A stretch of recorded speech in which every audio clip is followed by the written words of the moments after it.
Humanda ka ngayon. Bago pa ako makapagprotesta, ay gumalaw na ang kamay niya sa bewang ko. Napatili ako, at para na akong bulating inasenon sa kakakiwol. Yeah, Kuya Aris tama na. Pero hindi siya nakinig at kinulong pa ang katawan ko sa pagitan ng hita niya, at patuloy pa rin sa malikot na paggalaw ang daliri niya, habang tumatawa na rin. Akala mo siguro kaya mo na ako ha? Kaya mo na ba ako? Natatawang sabi niya, na patuloy pa rin sa paggalaw ang mga daliri sa bewang ko. Hindi ko na kaya. Tama na. Ano, susundin mo na ba ako? Oo na. Tama na. Parang awa mo na. Tumawa lang siya at tuloy-tuloy pa rin sa ginagawa. Naluluha na ako sa kakatawa. Ay sus Mariosep, ano bang nangyayari dito? Sabay kaming lumingon sa pintuan, kung saan nakatayo si Tita Lourdes, na nanlalaki ang mga matang nakatingin sa amin. Tinulak ko si Kuya Aris at mabilis na tumayo. Patakbo akong lumapit kay Tita Lourdes. Si Kuya Aris Tita Ninang. Sumbong ko sa kanya. Tiningnan niya si Kuya Aris. Nagtaas kilay lang si Kuya Aris, at bakas sa mukha ang pagkadismaya. Maghunos dili ka anak. Abay wag mong masyadong bibiglin si Nicole, baka awayin tayo ni Madel. Anang Tita Lourdes. Kunot noong tiningnan ko siya, at naguluhan sa sinabi niya. Si Kuya Aris naman ay ngumisi lang, at umalis na sa kama ko. O siya, lumabas na kayong dalawa at maghahapunan na. Mamaya na yang paglalambingan. Ani Tita Lourdes. Ngumuso ako. Tita Ninang hindi kami naglalambingan, kinikiliti niya ako. Tumawa lang si Tita Lourdes, at lumabas na ng kwarto ko. Sumunod na kayong dalawa. Nakasimangot na binalingan ko si Kuya Aris, nangising-ngisi pa rin. Lumapit siya sa akin at pakabig na inakbayan ako. Tara na sa baba baby. Aniya at inakay na ako palabas ng kwarto. Aray, ang bigat ng braso mo. Angal ko at pilit tinatanggal ang malaking braso niya. Tumawa naman siya, at mas hinigpitan pa ang pagkakaakbay. Braso ko pa lang yan bigat na bigat ka na. Ang laki ng braso mo Reklamo ko pa. Tumawa lang siya, sabay halik sa sentido ko. Automatiko namang kumulabog ang dibdib ko sa gesture niya na yun. Hanggang sa kalagitnaan ng hapunan, ay nagkukulitan pa rin kami ni Kuya Aris. Panay kulit din niya sa akin na unblock ko na siya, kung ayaw ko daw i-hack niya ang account ko. Tiningnan ko lang siya ng masama. Si Tita Lourdes at Tito Carlo, ay nangingiti at naiiling na lang sa amin. O anak, hindi ka pa uuwi sa bahay mo. Antag ni Tita Lourdes pag-akyat niya ng second floor. Hindi ma, dito ako matutulog. Sagot ni Kuya Aris na nakaakbay pa sa akin, habang magkatabi kaming nakaupo sa sofa, at nanunood sa Netflix dito sa sala ng second floor. O sige ikaw ang bahala. Pasok na ako sa kwarto. Maiwan ko na kayong dalawa. Nakangiting sabi ni Tita Lourdes sa amin. May kakaibang kislap sa kanyang mga mata, habang nakatingin sa amin ni Kuya Aris. Good night po, Tita Ninang. Sabi ko, good night din iha. Aniya at pumunta na sa kwarto nila ni Tito Carlo. Binigyan pa niya kami ng huling sulyap at ngumiti. Kumunot ang noo ko, dahil pilya ang pagkakangiti niya. Nagkibit balikat na lang ako, at tinuon na lang ang mata sa malaking TV. Pero itong katabi ko parang malaking linto kung makadikit. Di rin mawalay-walay ang braso sa pagkakaakbay sa akin. Umusad ka nga dun. Ang laki-laki ng sofa dikit ka ng dikit sa akin. Reklamo ko at pilit tinatanggal ang malaking braso niya. Pero kagaya lang kanina, ay mas hinigpitan pa niya. Bakit ba? Gusto ko dito sa tabi mo Sabat niya at kinabig pa ako. Sobrang dikit na ang katawan namin. Ang puso ko ay parang nagwawala na sa loob. Kasi naman paano as naangal ko? Tumawa siya. Dati naman tayong magkatabi manood ng TV Nakakandong ka pa nga sa akin Nag-init naman ang pisngi ko sa sinabi niya. Di ko ma-imagine nakakandong ako sa kanya ngayon. Dati yun. Bata pa ako nun. Tumawa muli siya. Kung gusto mo pwede ka namang kumandang sa akin ngayon. Anas niya sa tenga ko. Nagtayuan naman ang mga balahibo ko, dahil sa tila ng hihibo niyang boses. Ayoko nga, bakit naman ako kakandong sayo? Diyan ka na nga, natatarantang sabi ko sabay tayo. Pero hindi pa ako nakakahakbang, ay hinelan niya ang braso ko. Napatili ako at bumagsak sa kandungan niya. Tumawa siya at pinaikot ang braso sa bewang ko. Mas lalo akong nataranta. Mas lalong nagregodon ang puso ko. Pilit kong kinakalas ang mga braso niya. Pero para iyong mga bakal sa tigas. Ano ba? Pakawalan mo ko Kuya Iris. Protesta ko. No, dito ka lang. Anas niya at sumubsob sa batok ko. Napasinghap ako, at parang may boltahe ng kuryente ang damaloy sa bawat himaymay ng ugat ko, dahil sa mainit niyang hininga na tumatama sa balat ko. Hindi na rin may kalma sa malakas na kalabog ang dibdib ko. Kuya Iris, nakakahiya baka may makakita sa atin. Nauutol na mahinang sabi ko. Ano naman? Dati naman nila tayong nakikitang ganito ah. Nahigit ko ang hininga, nang marinig kong sinisinghot-singhot niya ang batok, at gilid ng leeg ko. Ang hinlalaki niya ay tila minamasahe ang gilid ng bewang ko. You smell so good baby. Anas niya kasunod nun ang pagdampi ng mainit, at malambot niyang labi sa balat ko. Parang napapasong mabilis naman akong tumayo, nang maramdaman kong lumuwag na ang mga braso niyang nakapulupot. Inaantok na ako, papasok na ako sa kwarto. Sabi ko at walang linggang tumalilis patungong kwarto ko. Samandal ako sa likod ng pinto. Sapo ang kamakalabog kong dibdib. Doon ko lang na-realize na nanghihina ang tuhod ko, at bahagyang nangangatog. Ano bang ginagawa sa akin ni Kuya Iris? Bakit ganito ang nararamdaman ko? Ipinikit ko ang mata at sinandal ang ulo sa pinto. Pero tila naman tukso na malinaw kong nakikita ang eksena namin kanina sa sala. Kung gaano kadikit ang aming katawan. Dati naman ay ganoon din kami ka-close, pero never kong nararamdaman ang ganitong klaseng pakiramdam. Pero ngayon magdikit lang ang aming balat, ay para na akong kinukuryente. Minulat ko ang mata at binagsak padapa ang sarili sa malambot na kama. Pinadyak-padyak ko ang paa sa kama, at sinabunutan ang sarili. Mas lalo kang gumanda bes. Sana all. Ani Carmen. Tumawa naman ako. Loka, ikaw din kaya? Sabi ko at kunwaring inirapan siya. Gumanda rin naman talaga siya. Wala na siyang suot na salamin, dahil nagko-contact lens na siya. At medyo revealing na rin siya manamit ngayon. Pero hindi kasing ganda mo. Inirapan din niya ako pabalik, sabay tawanan naming dalawa. Mukhang kanina pa kayo nagkakatuwaan ah, hindi niyo man lang ako hinintay. Sabay naming nilingan ang nagsalita sa likuran ko. Jepoy, bulalas ko at tumayo sabay yakap sa kanya. Natatawang tinapik-tapik naman niya ang likod ko. Bumitaw ako ng yakap sa kanya, at hinagod siya ng tingin. Tumangkad siya at medyo lumaki ang katawan. Gumwapo din siya. Ayos ah, mas gwapo ka pala sa personal. Biro ko sa kanya. Tila nahiya naman siya sa sinabi ko, at napakamot na lang sa batok. Siniko ko siya, hanggang ngayon mahiyain ka pa rin. Sa'yo lang mahiyain yan bes, sa akin nga makapal ang mukha niyan eh. Natatawang sabat ni Carmen.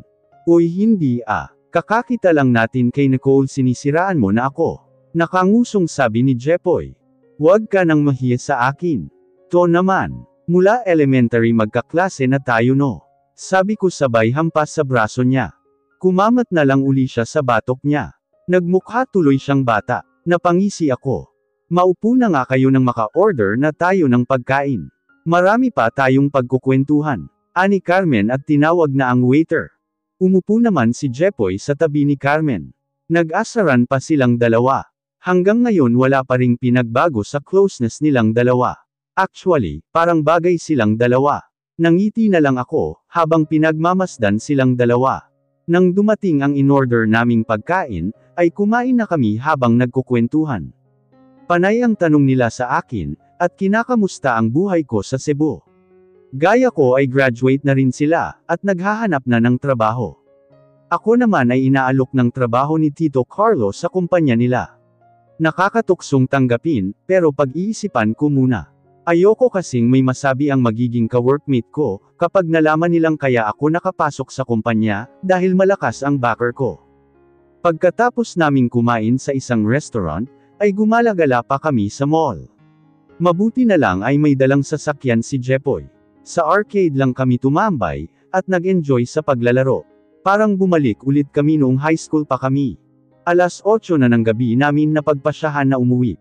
Pinagbuksan ako ng pinto ni Jepoy, at akmang sasakay na ako ng may galit na pamilyar na boses, na tumawag sa pangalan ko. Nicole, sabay kaming lumingon ni Jepoy. Nahigit ko ang hininga nang makita si Kuya Aris na padaskol na sinara ang mag-ara niyang sasakyan, at madilim ang mukhang lumapit sa amin. Napaigtad ako nang malakas niyang hampasin ang manibela. Kumalabog ng husto ang puso ko sa kaba, sa nakikita kong madilim na hitsura niya. Nagtatadges sa galit ang bagang niya. Heto na naman siya, pasimple ko siyang inirapan. Pero nakita pala niya yun sa rearview mirror. Napalunok ako at umayos na lang ng upo. Nakakahiya nga kanina kay Jepoy. Nagmagandang loob lang naman siya. Iti-text ko na lang siya mamaya. Bakit ba ang hirap-hirap mong pagsabihan? Madiin na tila gigil ang bawat salitang sinasabi niya. Humugot ako ng malalim na hininga, para ikalma ang kaba ko. Kung tungkol kay Jepoy, kaibigan ko lang siya. Kilala mo naman siya, di ba? Kaklase ko siya since elementary. Paliwanag ko sabay buntong hininga. At sinabi ko rin sa'yo noon, na may gusto sa'yo ang kaibigan mo na yon. Tila nauubusan ng pasensyang sabi niya. Pumikit ako ng mariin at muling humugot ng malalim na hininga. Hanggat maaari ay ayokong salubungin ang init ng ulo niya. Wala siyang sinasabi sa akin na ganyan, okay, baka guni-guni mo lang yon. Inatake ka na naman ng kaningan mo. Pabulong na ang huling sinabi ko. Napaigtad na naman ako, nang muli niyang hampasin ang manibela. Bumusina ang sasakyan namin ng malakas. Nasa poko ang kamakalabog kong dibdib. Dahil hindi pa siya umaamin sa'yo.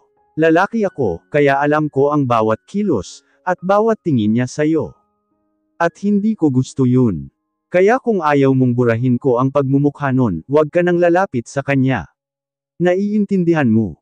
Parang nagpanteng na ang tenga ko sa sinabi niya. Mariin kong nilapat ang labi ko, at humugot ng malalim na hininga. Hinuyam ko rin ang kamao ko. Bakit ba ang barumbado mo sa lahat ng lalaking lumalapit sa akin? Lahat na lang pinaghihinalaan mong may gusto sa akin. E ano naman ngayon kung magkagusto sa akin si Jepoy? Wala namang problema dun. Malaki na ako. At magpapaligaw ako kung kailan ko gusto. Di ko na napigil ang sigaw sa kanya. Bigla naman niyang hininto sa gilid ng kalsada ang sasakyan, at madilim ang mukhang nilingon ako. Gumagalaw ang panga niya sa galit. Yumiigting na rin ang mga ugat niya sa kamay, dahil sa higpit ng hawak niya sa manibela. At sa tingin mo hahayaan ko yun? Ikukulong kita sa bahay, para hindi ka maligawan. Walang pwedeng manligaw sa'yo. Wala. Napaka-unreasonable na talaga niya. Nakaka-stress. Parang gusto ko nang maiyak sa inis. Kaya inis na binalingan ko siya. Bakit ka ba ganyan sa akin? Alam kong lumaki tayong parang magkapatid na. Pero parang wala na sa lugar ang pagiging istrikto mo Daig mo pa ang boyfriend na selos. Dahil talagang nagseselos ako. Sigaw niya sabay hampas muli sa manibela. Nahigit ko ang hininga sa sunod niyang ginawa. Kinabig niya ang batok ko at siniil ako ng halik sa labi.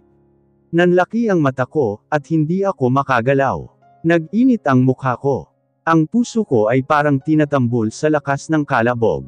Hinahalikan ako ni Kuya Aris. Sigaw ng utak ko. Nataranta ako at tinulak siya, pero hindi siya natinag. Mas diniin pa niya ang labi niya sa akin. Mas kinabig pa niya ang batok ko. Protesta ko at pilit siyang tinutulak. Hinawakan niya ang isang kamay ko at ipinirmi. Kinagat niya ang ibabang labi ko, sabay pasok ng dila niya sa loob ng bibig ko. Nakulong sa loob ng bibig ko ang pagsinghap, nang igalaw na niya ang labi. Naging magaslaw na ang galaw ng dila niya, sa loob ng bibig ko. Napakapit ang isa kong kamay sa polo niya, dahil parang malulunod na ako sa halik niya. Bakit ganito? Imbes na itulak ko siya ay hinahayaan ko lang siya. Ganito pala ang halik. Walang lasa, pero ang init sa pakiramdam. Parang masarap sa pakiramdam. Ipinikit ko ang mata para mas lalo pang maramdaman ang halik niya. Nag-umpisa na ring gumalaw ng mabagal ang labi ko, at ginagaya siya. Napabulong pa ako ng bahagya na naman niyang kagatin ang labi ko, sabay sisipsipin at paparaan ng dila.